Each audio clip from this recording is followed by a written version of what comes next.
Hi all, welcome to true Yuvan. എൻ്റെ പേര് നിതീഷ് ബാലചന്ദ്രൻ.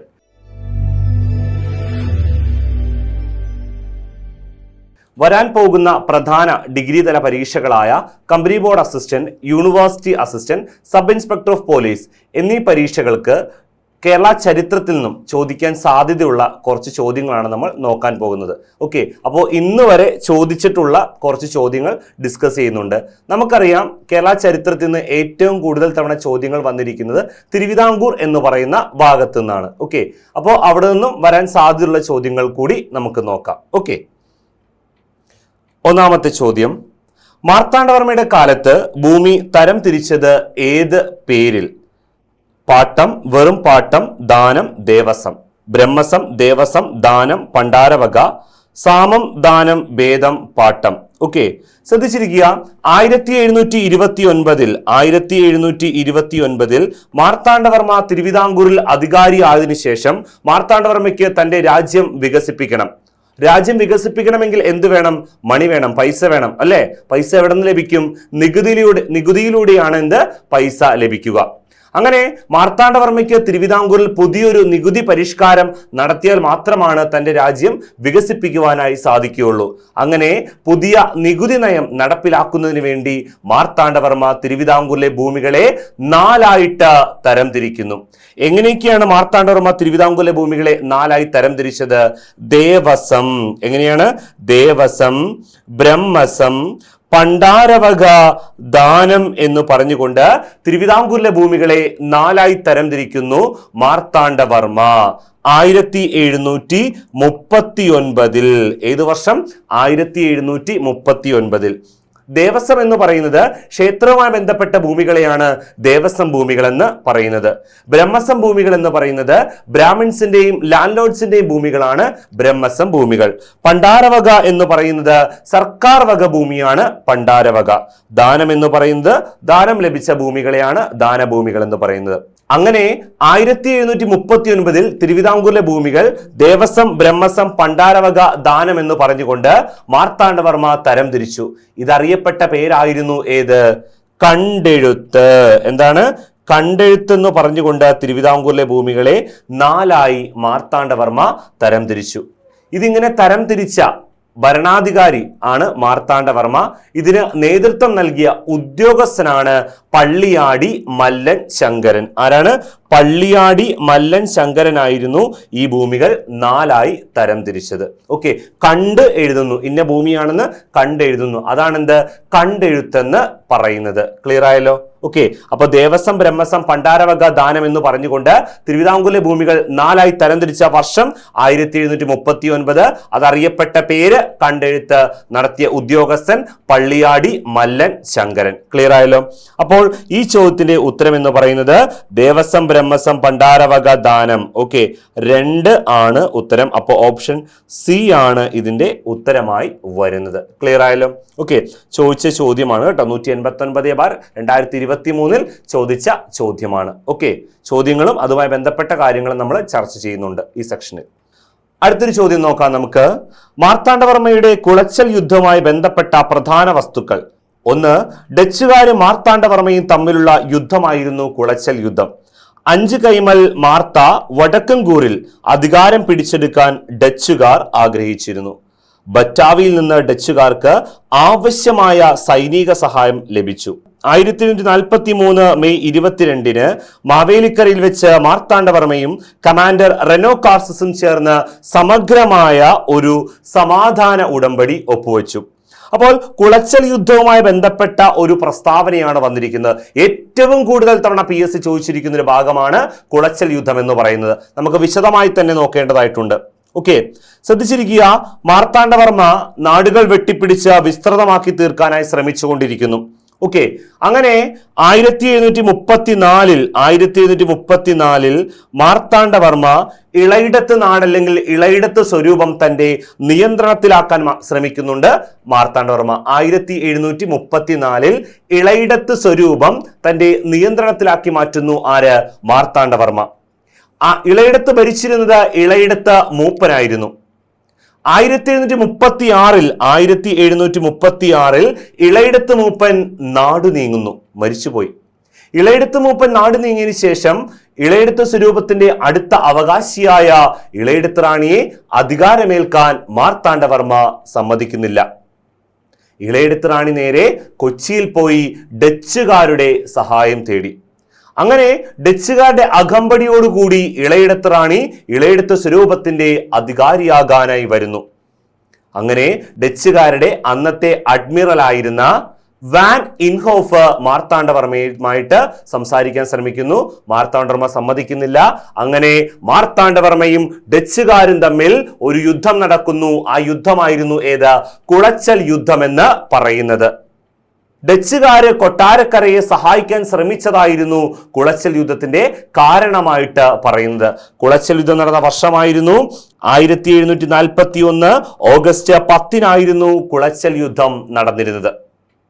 ഡച്ചുകാരും മാർത്താണ്ഡവർമ്മയും തമ്മിൽ നടന്ന യുദ്ധമായിരുന്നു കുളച്ചൽ യുദ്ധം. ഈ യുദ്ധത്തിൽ മാർത്താണ്ഡവർമ്മ ഡച്ചുകാരെ പരാജയപ്പെടുത്തി. അന്നത്തെ ഡച്ചുകാരുടെ സർവ്വസൈന്യാധിപനായിരുന്ന ക്യാപ്റ്റൻ ഡിലനോയെ തടവിലാക്കുകയും പിന്നീട് ഈ ക്യാപ്റ്റൻ ഡിലനോയ് മാർത്താണ്ഡവർമ്മയുടെ സർവ്വസൈന്യാധിപനായി മാറുകയും ചെയ്തു. അദ്ദേഹമാണ് തിരുവിതാംകൂറിലെ പോലീസ് സേനയെ പരിശീലിപ്പിച്ചത്. ക്യാപ്റ്റൻ ഡിലനോയ് വലിയ കപ്പിത്താൻ എന്ന പേരിലും അറിയപ്പെട്ടിരുന്നു. ക്ലിയർ ആയല്ലോ? ഓക്കെ. അങ്ങനെ ഈ ഡച്ചുകാര് ഈ കൊട്ടാരക്കരയെ, ഇളയെടുത്ത് സ്വരൂപത്തിന്റെ പഴയ പേരാണ് കേട്ടോ, മറ്റൊരു പേരാണ് കൊട്ടാരക്കര എന്ന് പറയുന്നത്. ഓക്കെ. അപ്പൊ ഈ ഡച്ചുകാര് ഇളയെടുത്ത് സ്വരൂപത്തെ സഹായിക്കാൻ ശ്രമിച്ചതിന്റെ മെയിൻ കാരണം എന്ന് പറയുന്നത് ഡച്ചുകാർക്ക് ഈ വടക്കൻകൂറ് 5 കൈമൽ എന്ന് പറയുന്നത് എറണാകുളം അടങ്ങുന്ന പ്രദേശമാണ്. ഓക്കെ. ഇങ്ങോട്ട് കുറച്ച് ഇറങ്ങുന്ന പ്രദേശമാണ് മാർത്ത എന്ന് പറയുന്നത്. ഈ പ്രദേശങ്ങളിലൊക്കെ അധികാരം സ്ഥാപിക്കണം എന്നത് തന്നെയായിരുന്നു ആരുടെ ലക്ഷ്യം എന്ന് പറയുന്നത്? ഡച്ചുകാരുടെ ലക്ഷ്യം എന്ന് പറയുന്നത്. അതിനുവേണ്ടിയാണ് ഡച്ചുകാര് ആരെ സഹായിച്ചത്? ആക്ച്വലി കൊട്ടാരക്കരയെ സഹായിക്കുന്നത്. ഓക്കെ. ഡച്ചുകാർക്ക് ബറ്റാവിയിൽ നിന്നൊന്നും സഹായം ലഭിച്ചില്ല. മീൻസ് ഡച്ചുകാരുടെ മറ്റൊരു പ്രദേശമാണ്. ഓക്കെ. ആ ഒരു പ്രദേശമാണ് ബറ്റാവി എന്ന് പറയുന്നത്. അവിടെ നിന്നൊന്നും എന്ത് ലഭിച്ചിരുന്നില്ല? സൈനിക സഹായം ലഭിച്ചിരുന്നെങ്കിൽ ഇവർ ജയിക്കുമായിരുന്നല്ലോ. അങ്ങനെ ഡച്ചുകാർക്ക് വേറൊരു ശക്തിയുടെയും സഹായമോ അല്ലെങ്കിൽ അവരുടെ തന്നെ ശക്തിയുടെ സഹായം ലഭിച്ചിരുന്നില്ല. ക്ലിയർ ആയല്ലോ? ഓക്കെ. അങ്ങനെ ഈ കുളച്ചൽ യുദ്ധത്തിന് ശേഷം 1741 ഓഗസ്റ്റ് 10 കുളച്ചൽ യുദ്ധത്തിന് ശേഷം മാർത്താണ്ഡവർമ്മയും ഡച്ചുകാരും ചേർന്നുകൊണ്ട് മാവേലിക്കരയിൽ വെച്ച് ഒരു സമാധാന ഉടമ്പടി ഒപ്പുവെക്കുന്നു. 1743 മെയ് 22 ആ ഉടമ്പടിയാണ് മാവേലിക്കര ഉടമ്പടി എന്ന് പറയുന്നത്. 1743 മെയ് 22 ഒപ്പുവെക്കുന്ന മാവേലിക്കര ഉടമ്പടി, സമാധാന മാവേലിക്കര ഉടമ്പടി എന്നാണത് പറയപ്പെടുന്നത്. ക്ലിയർ ആയല്ലോ? ഓക്കെ. ശ്രദ്ധിച്ചിരിക്കുക. യുദ്ധം അവസാനിക്കുന്നതിന്റെ ഭാഗമായിട്ട് ഒപ്പുവെക്കുന്നതാണ്. ഡച്ചുകാര് അവരുടെ കയ്യിലുണ്ടായിരുന്ന എല്ലാ കോട്ടൺ തുണികളെല്ലാം മാർത്താണ്ഡവർമ്മയിലേക്ക് ഏൽപ്പിച്ചതായിട്ട് പറയുന്നുണ്ട് ഈ ഉടമ്പടി പ്രകാരം. ഓക്കെ. ഈ ഉടമ്പടി ഒപ്പുവെക്കുന്ന മാർത്താണ്ഡവർമ്മയും ഡച്ചുകാരുടെ കമാൻഡർ ആയിരുന്ന റെനോ കാർസിസും ചേർന്നുകൊണ്ടാണ് ഈ ഉടമ്പടി ഒപ്പുവെച്ചത്. ഇതിനെ കൂടാതെ തന്നെ നമുക്ക് മറ്റൊരു മാവേലിക്കര ഉടമ്പടിയും പഠിക്കുന്നുണ്ട് അല്ലെ? അതെന്നായിരുന്നു? 1753 ഓഗസ്റ്റ് 15 ഒപ്പുവെച്ചതായിരുന്നു ഏത്? മറ്റൊരു മാവേലിക്കര ഉടമ്പടി എന്ന് പറയുന്നത്. ഓക്കെ. അങ്ങനെ ഈ 1753 ഓഗസ്റ്റ് 15 ഒപ്പുവെച്ച ഈ മാവേലിക്കര ഉടമ്പടി പ്രകാരം ഡച്ചുകാര് അവരുടെ കയ്യിലുണ്ടായിരുന്ന എല്ലാ കുരുമുളകുകളും ഇവിടെ കൊടുത്തിട്ട് ഇന്ത്യയിൽ നിന്നും പോയതായിട്ടാണ് പറയുന്നത്. അങ്ങനെ ഡച്ചുകാരുടെ ഭരണം ഇന്ത്യയിൽ തന്നെ അവസാനിക്കാൻ കാരണമായ ഉടമ്പടിയായിരുന്നു ഏത്? 1753 മാവേലിക്കര ഉടമ്പടി എന്ന് പറയുന്നത്. ഓക്കെ. കുളച്ചൽ യുദ്ധത്തിന് ശേഷം ഒപ്പുവെച്ച ഉടമ്പടിയാണ് 43 മാവേലിക്കര ഉടമ്പടി. രണ്ടും മാവേലിക്കര ഉടമ്പടികളാണ്, പക്ഷെ വർഷം 2ആണ്. മാറിപ്പോകരുത്. ക്ലിയർ ആയല്ലോ? ഇനി നമുക്ക് ചോദ്യം പരിശോധിക്കാൻ വരൂ. ഓക്കെ. ഡച്ചുകാരും മാർത്താണ്ഡവർമ്മയും തമ്മിലുള്ള യുദ്ധമായിരുന്നു കുളച്ചൽ യുദ്ധം. അതെ, ശരിയാണ്. നമ്മൾ ഓൾറെഡി പറഞ്ഞു. 5 കൈമൽ, എറണാകുളം, ഓക്കെ, മാർത്ത, വടക്കുംകൂർ അല്ലെ, മരിച്ചു കാണിച്ച മാപ്പില് എന്നീ പ്രദേശങ്ങൾ പിടിച്ചെടുക്കാൻ ഡച്ചുകാർ ആഗ്രഹിച്ചിരുന്നു. ശരിയാ, ഓൾറെഡി പറഞ്ഞു നമ്മള്. ബറ്റാവിയിൽ നിന്ന് ഡച്ചുകാർക്ക് ആവശ്യമായ സൈനിക സഹായം ലഭിച്ചു. ആണോ? ഡച്ച് പ്രദേശത്ത് ലഭിച്ചോ? ഇല്ല, അവർക്ക് സൈനിക സഹായം ലഭിച്ചിരുന്നില്ല. 1743 മെയ് 22 മാവേലിക്കരയിൽ വെച്ച് ആരൊക്കെയാണ്? മാർത്താണ്ഡവർമ്മയും റെനോ കാർസിസും ചേർന്നുകൊണ്ട് ഒരു സമാധാന ഉടമ്പടി ഒപ്പുവെച്ചു. പറഞ്ഞുപോയ കാര്യമാണ്. അപ്പൊ ഏതൊക്കെയാണ് ശരി? 1, 2, 4 എന്നീ സ്റ്റേറ്റ്മെന്റുകളാണ് ശരിയായിട്ടുള്ളത്. ഓപ്ഷൻ ഡി ആണ് ശരിയായ ഉത്തരം. 1, 2, 4. അതെ. ക്ലിയർ ആയല്ലോ? ഓക്കെ, അടുത്തൊരു ചോദ്യം നമുക്ക് പരിചയപ്പെടാം. പ്രൈമറി വിദ്യാഭ്യാസം സൗജന്യമാക്കിക്കൊണ്ട് വിളംബരം പുറപ്പെടുവിച്ചത് ആര്? തിരുവിതാംകൂറിൽ പ്രാഥമിക വിദ്യാഭ്യാസം സൗജന്യമാക്കിക്കൊണ്ട് വിളംബരം പുറപ്പെടുവിച്ചത് ആര്? ശ്രദ്ധിച്ചിരിക്കുക, തിരുവിതാംകൂറിലെ ഭരണാധികാരിയായിരുന്ന ഉത്രട്ടാതി തിരുനാൾ ഗൗരി പാർവതിബായുടെ സമയത്താണ് തിരുവിതാംകൂറിൽ എന്ത് പ്രധാനമായിട്ടും ശക്തി ആർജിക്കുന്നത്? മിഷണറിമാരുടെ പ്രവർത്തനങ്ങൾ പ്രധാനമായിട്ടും ശക്തി ആർജിക്കുന്നത്. 1816 LMSകാർ, ലണ്ടൻ മിഷൻ സൊസൈറ്റിക്കാർ എവിടെ പ്രവർത്തനം ആരംഭിക്കുന്നു? നാഗർകോവിലിൽ പ്രവർത്തനം ആരംഭിക്കുന്നു. അതോടുകൂടി തിരുവിതാംകൂറിന്റെ വിദ്യാഭ്യാസ പ്രവർത്തനങ്ങൾ വളരെയേറെ ശക്തമായതായിട്ടാണ് പറയുന്നത്.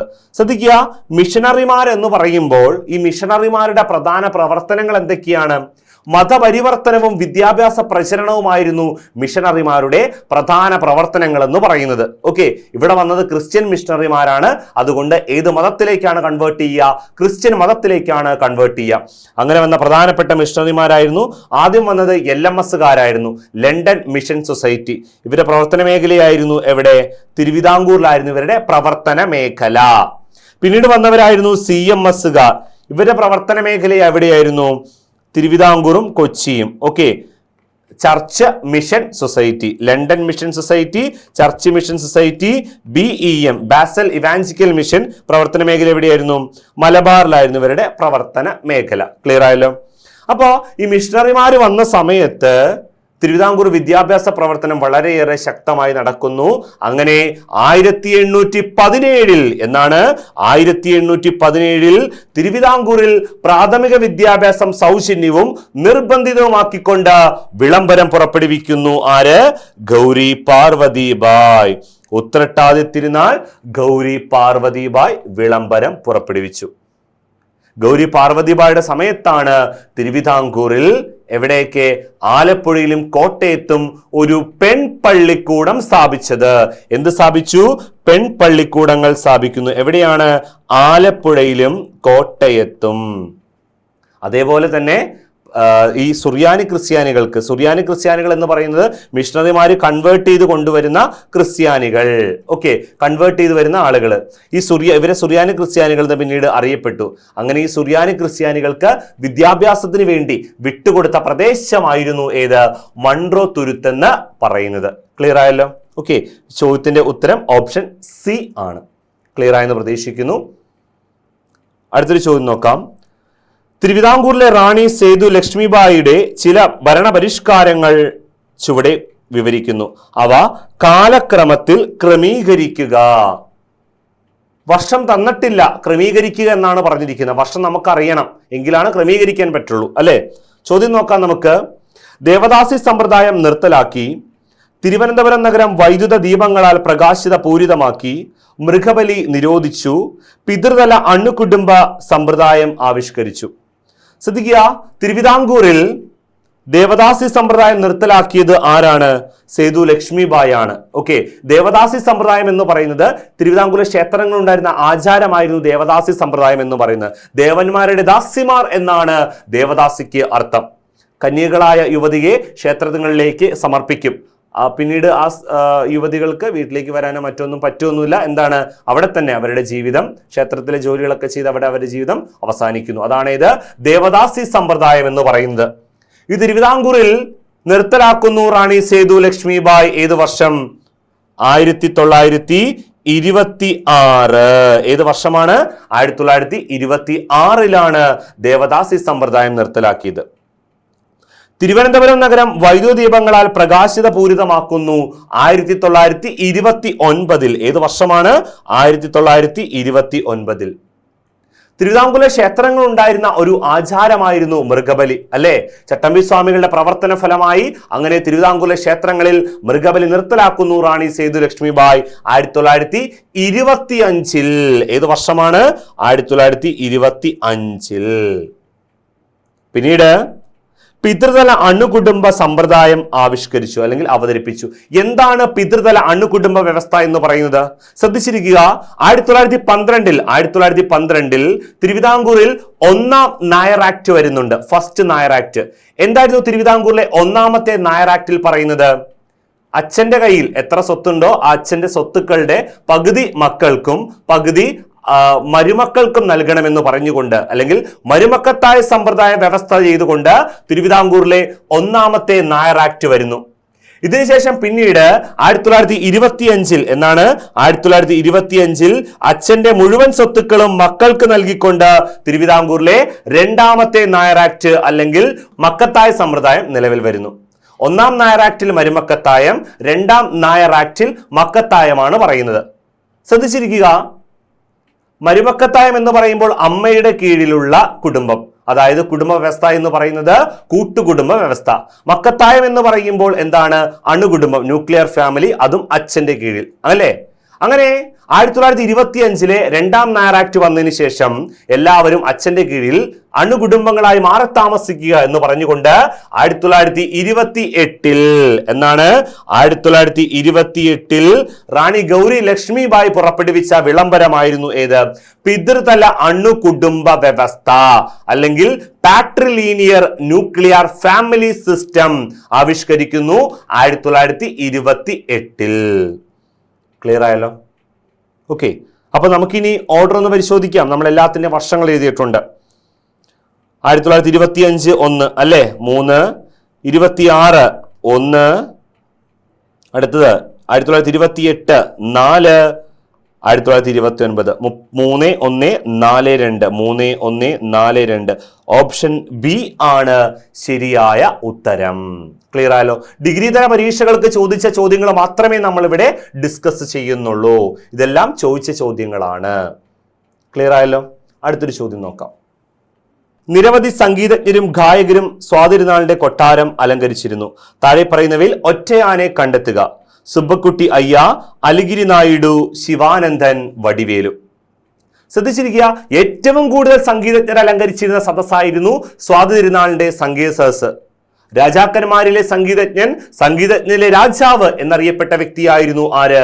സ്വാതി തിരുനാൾ രാമവർമ്മ. സ്വാതി തിരുനാളിന്റെ സദസ്സിനെ അലങ്കരിച്ചിരുന്ന മുത്തുസ്വാമി ദീക്ഷിതർ ആരായിരുന്നു? കർണാടക സംഗീതത്തിലെ ത്രിമൂർത്തികൾ എന്നറിയപ്പെടുന്ന മുത്തുസ്വാമി ദീക്ഷിതർ, പിന്നെ ആരൊക്കെയാണ്? ശ്യാമശാസ്ത്രികൾ, ത്യാഗരാജസ്വാമികൾ. ഇതിൽ ത്യാഗരാജ സ്വാമികളും മുത്തുസ്വാമി ദീക്ഷിതരും സ്വാതി തിരുനാളിന്റെ സംഗീത സദസ്സിനെ അലങ്കരിച്ചിട്ടുണ്ട്. അതിൽ മുത്തുസ്വാമി ദീക്ഷിതരുടെ ശിഷ്യന്മാരായിരുന്നു ആരൊക്കെ? ചിന്നയ്യ, പൊന്നയ്യ, വടിവേലു, ശിവാനന്ദൻ. ആരൊക്കെയാണ്? ചിന്നയ്യ, പൊന്നയ്യ, വടിവേലു, ശിവാനന്ദൻ എന്ന് പറയുന്നവർ. ഓക്കെ, ഇവര് 4 പേരും അറിയപ്പെട്ടിരുന്നത്, ഇവര് 4 പേരും കൂടപ്പറപ്പുകളായിരുന്നു. ഓക്കെ, ഇവര് 4 പേരും അറിയപ്പെട്ടിരുന്നത് തഞ്ചാവൂർ നാൽവർ എന്ന് പറഞ്ഞുകൊണ്ടാണ് ഇവര് 4 പേരും അറിയപ്പെട്ടിരുന്നത്. ക്ലിയർ ആയല്ലോ? ഓക്കെ, അതുപോലെ ഇദ്ദേഹത്തിന്റെ സംഗീത സദസ്സിനെ അലങ്കരിച്ചിരുന്ന വീണാ വിദഗ്ധനായിരുന്നു ആര്? സുബ്ബക്കുട്ടി അയ്യ. വീണാ വിദഗ്ധനാണ് ആര്? സുബ്ബക്കുട്ടി അയ്യ എന്ന് പറയുന്നത്. ഓക്കെ, അടുത്തത് ഇദ്ദേഹത്തിന്റെ സദസ്സിനെ അലങ്കരിച്ചിരുന്ന ചിത്രകാരന്മാരായിരുന്നു അലിഗിരി നായിഡു, പെഡ്ഡദാസരി, രാമസ്വാമി നായ്ക്കർ. ഓക്കെ, ഇവര് 3 പേരും ചിത്രകാരന്മാരായിരുന്നു. അലിഗിരി നായിഡു, പെഡ്ഡദാസരി, രാമസ്വാമി നായ്ക്കർ. സംഗീത സദസ്സിലെ ആളുകളായിരുന്നു പ്രധാനപ്പെട്ടവര്. ഓക്കെ, ചിന്നയ്യ, പൊന്നയ്യ, വടിവേലു, ശിവാനന്ദൻ. ഇവർ 4 പേരും തഞ്ചാവൂർ നാൽവർ എന്നറിയപ്പെട്ടു. വീണാ വിദഗ്ധനാണ് ആര്? സുബ്ബക്കുട്ടി അയ്യ. നമുക്ക് ഈ തന്നിരിക്കുന്നതിൽ ഏതാണ് ഓഡ് വൺ ഔട്ട്? സുബ്ബക്കുട്ടി അയ്യ, അലിഗിരി നായിഡു, ശിവാനന്ദൻ, വടിവേലു. ആരെ ചൂസ് ചെയ്യാൻ പറ്റൂ? അലിഗിരി നായിഡു ആരാണ്? ചിത്രകാരനാണ് അല്ലേ? സുബ്ബക്കുട്ടി അയ്യ എന്ന് പറയുന്നത് വീണാ വിദഗ്ധനും എന്തിൽ ഉൾപ്പെടും? സംഗീത സദസ്സിനെ ഉൾപ്പെടും അല്ലേ? ക്ലിയർ ആയല്ലോ? ഇതിന്റെ ഉത്തരം എന്ന് പറയുന്നത് ഓപ്ഷൻ ബി ആണ്. ക്ലിയർ ആയെന്ന് പ്രതീക്ഷിക്കുന്നു. അടുത്ത ചോദ്യം, തിരുവിതാംകൂർ മഹാരാജാവ് സ്വാതി തിരുനാളിനെ പറ്റി താഴെ പറയുന്നവയിൽ ഏതാണ് ശരിയായത്?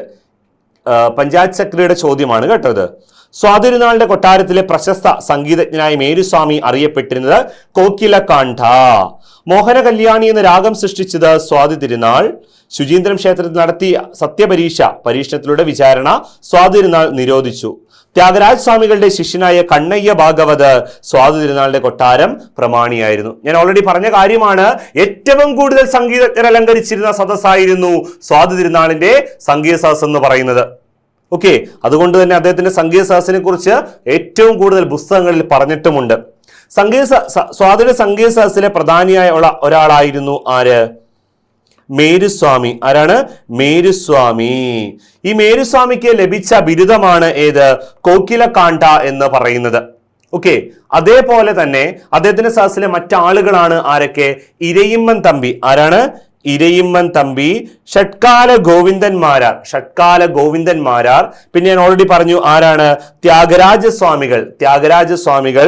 അതുപോലെ തന്നെ കണ്ണയ്യ ഭാഗവതർ. കണ്ണയ്യ ഭാഗവതർ. ഈ ത്യാഗരാജസ്വാമികളുടെ ശിഷ്യനാണ് ആര്? കണ്ണയ്യ ഭാഗവതർ. പിന്നെ മുത്തുസ്വാമി ദീക്ഷിതർ. മുത്തുസ്വാമി ദീക്ഷിതർ. പിന്നെ ഞാൻ നേരത്തെ പറഞ്ഞ തഞ്ചാവൂർ നാൽവർ. തഞ്ചാവൂർ നാൽവർ. ഓക്കെ, പിന്നെ പാലക്കാട് പരമേശ്വര ഭാഗവതർ. പാലക്കാട് പരമേശ്വര ഭാഗവതർ. മാളിയേക്കൽ കൃഷ്ണന്മാരാർ. മാളിയേക്കൽ കൃഷ്ണന്മാരാർ. ഇതൊക്കെ ആരുടെ സംഗീത സദസ്സിനെ അലങ്കരിച്ചിരുന്നു? സ്വാതി തിരുനാളിന്റെ സംഗീത സദസ്സിനെ അലങ്കരിച്ചിരുന്ന ആളുകളായിരുന്നു. ഓക്കെ അല്ലേ?